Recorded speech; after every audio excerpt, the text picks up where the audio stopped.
ng panawagan na iuwi na sa Pilipinas si dating Pangulong Rodrigo Duterte mula sa the Netherlands, nag-solidarity walk ang kanyang mga taga-suporta sa Davao City.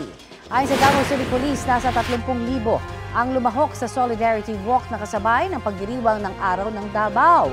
Nagpasalamat ang anak ng dating Pangulo na si Davao City Mayor Sebastian Duterte sa mga taga-suporta nila. Naglabas din ng sama ng loob ang mas batang Duterte tungkol kay Pangulong Bongbong Marcos. Sa isang video message naman noong Sabado, nanawagan ng common law wife ng dating Pangulo na si Hanilet Abansenia sa kanilang mga taga-suporta na huwag sumuko hanggat hindi pinapauwi ang dating Pangulo.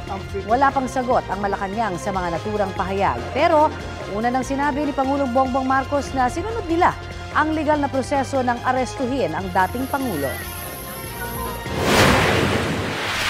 Maghangyo ko sa inyo. Di tabundang hanto di siya bubalik.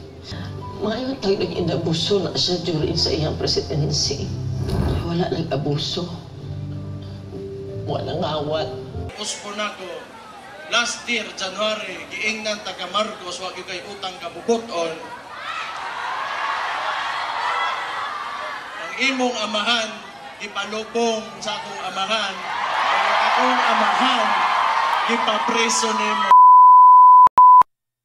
Mr. President Marcos, you will never be loved.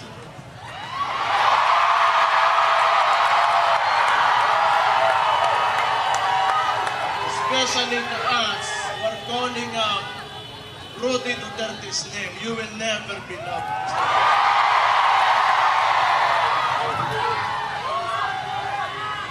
We will stand up and we will fight